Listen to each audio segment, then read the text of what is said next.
Hello again, everyone, and welcome to another edition of Ariel Helwani Meets, and this is a very special edition. It's a Money in the Bank edition. We are literally hours at this point, if not minutes away from the event, Saturday, July 2nd, MGM Grand, Las Vegas, Sin City, and one of the biggest matches on the card involves this woman. She is stopping by our little set here en route to winning the belt tonight. Yeah. Yes. That's what she told me. New. Yes. Spoiler soon to be alert. the new champ.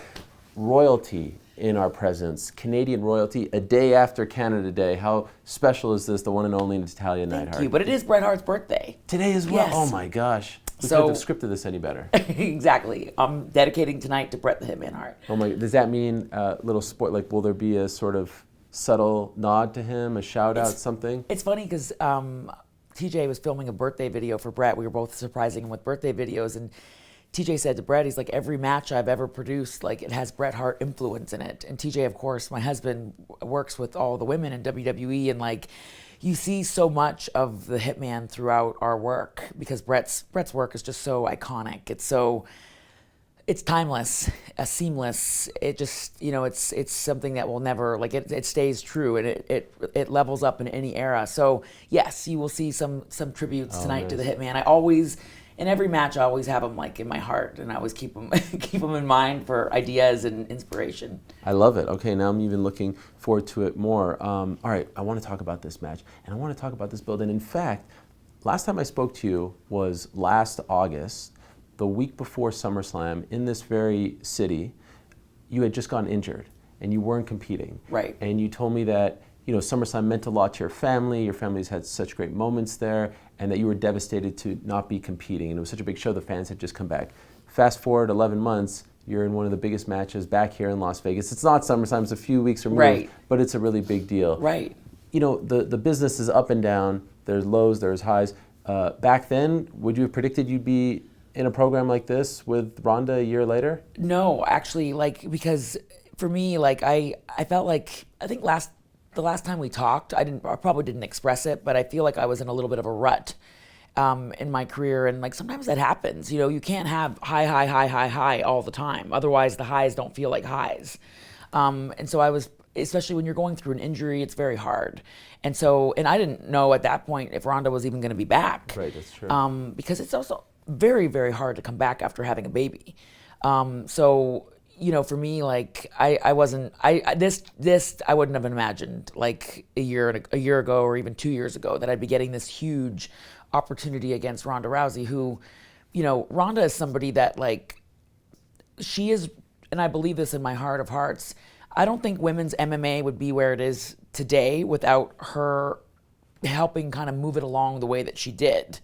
I feel like in so many ways she moved it along because she just. Her presence and her energy, it transcended the sport. But I also think, and I was talking to Baron Corbin about this the other day, and like a couple of different, I like to, when you're at the airport, you're talking shop. Yeah. I think because Ronda is so beautiful, and because she's, she has a lot of like, her look, I think, also really helped her. So sometimes when she came at me for my looks, it's like, Ronda, I think not only your skill, but people saw Ronda Rousey as a sex symbol. Right. So they were like, damn, this girl's a badass, but she's also pretty hot. So I think that's one of the reasons why people were so captivated by her. I mean, she's definitely got a polarizing personality. You either love her or you hate her. So now this is interesting. You're being rather complimentary of her. The build to this match has been, no compliments at all. And the thing is, it's almost hard for me initially to watch you in that role because you're such a nice person and you're saying all these mean things and you have done such a great job. So I'm like, wow, Nattie, this is incredible. But like deep down, I know, like I've said this story before, I tweet one thing about you, the next day you sent like a box of stuff to my kids. Like, you are a sweetheart of a human being. What is it like for you to be a heel considering how nice you are? I think sometimes you have to step outside your comfort zone. And I said this the other day, but I spent almost 15 years in this company being the company girl. I always wanted to please everybody. I wanted to please the girls in the locker room. I wanted to make everybody happy. I wanted to be everybody's friend. I prided myself on being like that leader that everybody could turn to, even if it meant I had to be very selfless. I always, in the past, and we all do this in WWE, but like at some point or time, in our careers, we all want that approval from Vince McMahon, that great job, you're doing awesome. And I'll never stop striving to be great and working hard, but the difference between me now and then is that like I'm not trying to please everybody. I'm trying to take care of myself. And things have gotten a little personal with Ronda and I don't... Little. Like... A lot. A lot. I feel like it's different between us now because, like, I don't want to attack her, but I feel like she really underestimated me, and she really, she kind of dismissed my passion for this industry. And she made a comment, and she said it on SmackDown. She said, you stayed here, you hung out here, you gave up like having kids so that you could stay in WWE and hang out and just be mediocre. You're not a main event player. You're never going to be a main event player. And like, for me, it was like, wow, I feel like she's always felt this way about me. And it hurts, like, because I am somebody that just had such a close relationship with her when she first started. And I love Ronda. I respect the out of Ronda. But I also, like, I don't feel bad that I don't have kids. I didn't want to have kids. I've never in my life ever had the desire to have a child. And I don't think I should be called out for that. It's not like I'm a bad person because I don't want to have a kid. I stayed in WWE because I love my job.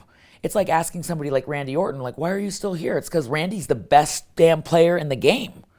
That's why he's still here. And for me, it's now about, like, I'm not going to be politically correct at every single corner in my career, even if it means getting in trouble a little bit here and there. You have to in order to be great.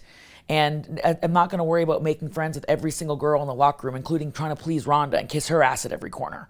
Like, I'm done kissing people's asses. Nobody's kissing my ass to, help me get here.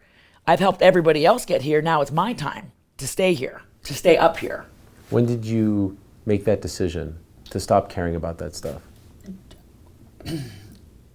For me, it was really, like, right before I went to NXT and I started working with Cora Jade, Shawn Michaels had requested that I come to NXT and do a program there. And I was so excited and honored because I truly consider NXT like a huge honor to go there. And, it's the brand that Triple H really built. And I feel like he built it from his, like, heart and soul and love for pro wrestling. But also you see a huge difference over the years with how Triple H kind of molded women's wrestling down there. We wouldn't have had Becky Lynch, Bayley, Sasha, Bianca, so many girls, Charlotte Flair. We wouldn't have had that without Triple H's vision for women's wrestling at NXT. So whenever I'm asked to go down there, I really, really take it seriously. And I felt like in this rivalry with Cora, I felt like maybe they wanted to play it a little safe with me. And I was like, no, actually, I want to, like, step outside some lines here. I want to kind of ruffle a few feathers. And then it just started feeling really good to start to say what I feel. Even on Twitter, it's like, I got scared before I would tweet something and I'd be like, no, don't say that. Now I'm like, too bad. It's out there, let it breathe. Everyone's gonna get pissed off, but you know what? It's getting everybody talking, and I'm glad that it's pissed Ronda off. Has anything that she has said cut a little too deep, crossed a line, too personal? I think we both crossed some personal lines. Like, she has, and I have as well. I feel like she needs an awakening.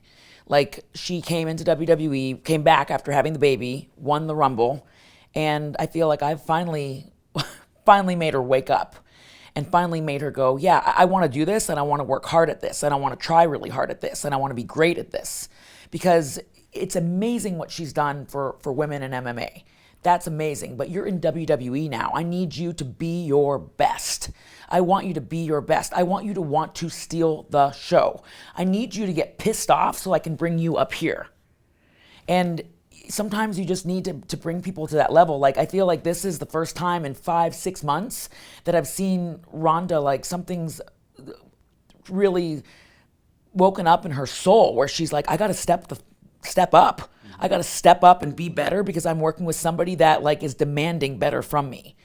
And that's why she underestimated me. She worked with Charlotte. She competed against Charlotte at WrestleMania. They had, a very lengthy feud. I don't feel like she's really, like, stepped up until now where she's pissed off I pissed her off. So now she has to really step up and show me what she's made of. Do you think that part of that is just her, she comes into WWE, she's a big star, she's handed a lot.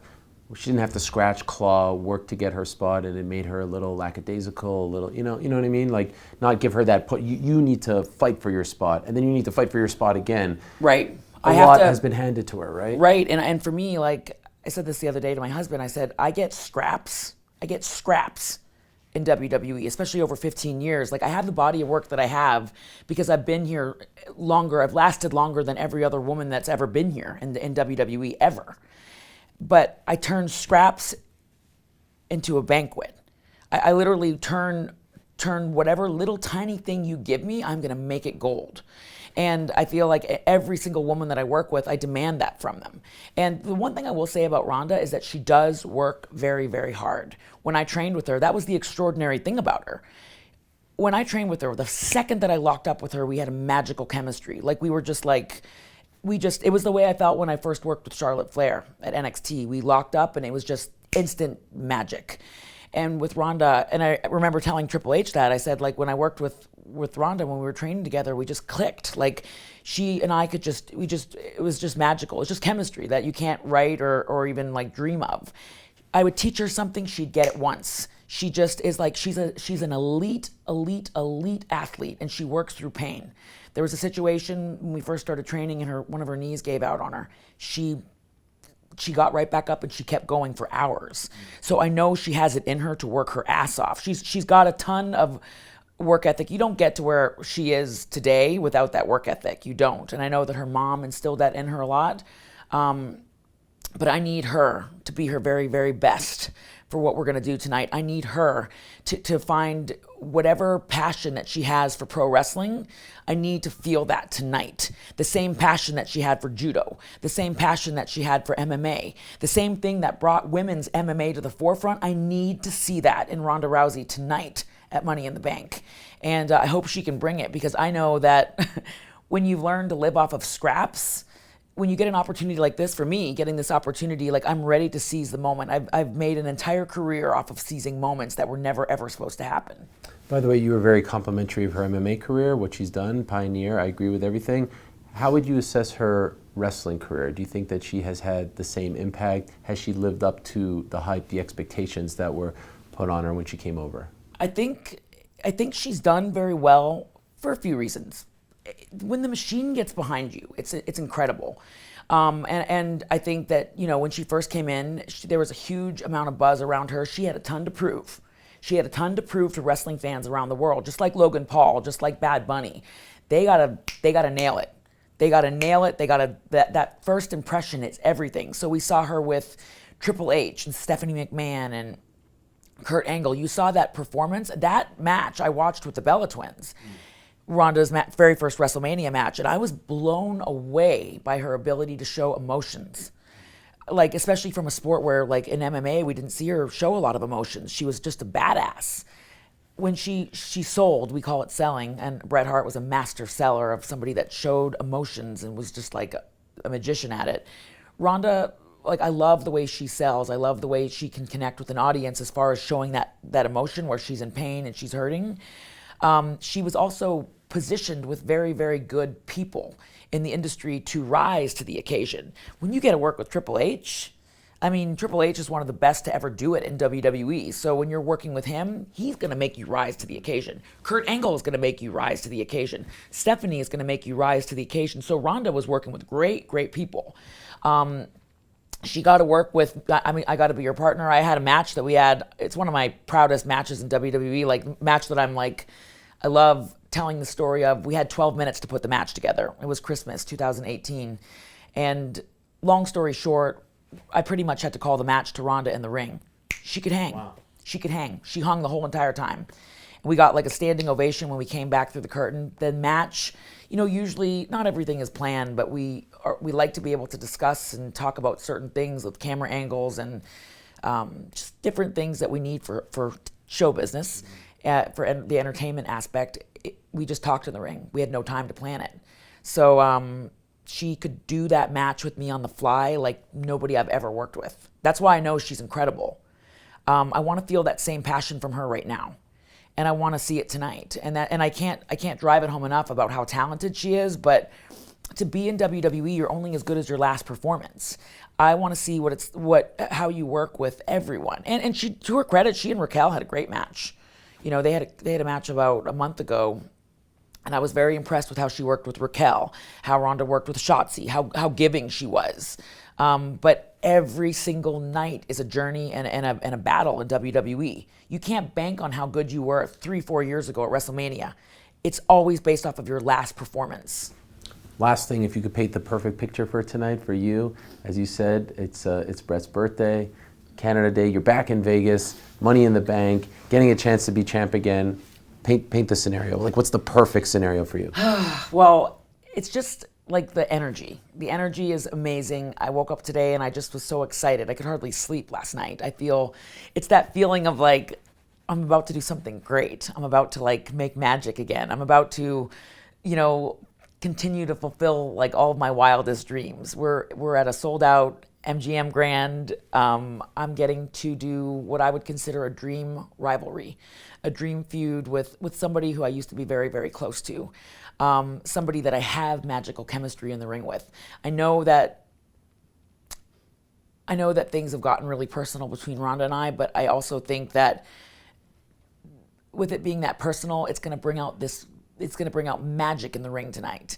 So I'm excited to have a match that's going to live on and be iconic.